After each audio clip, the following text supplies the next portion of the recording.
Aminin natin, may mga araw na parang gusto mo na lang i-give up ang lahat. Yung pakiramdam na kahit anong kayod mo, parang hindi ka pa rin umuusad.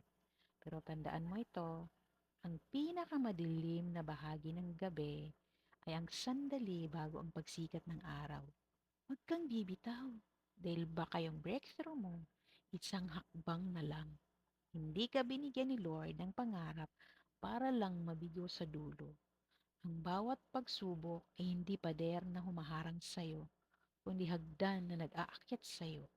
Your faith is your fuel. Kapag wala ka ng lakas, doon kumikilos ang milagro ng Diyos.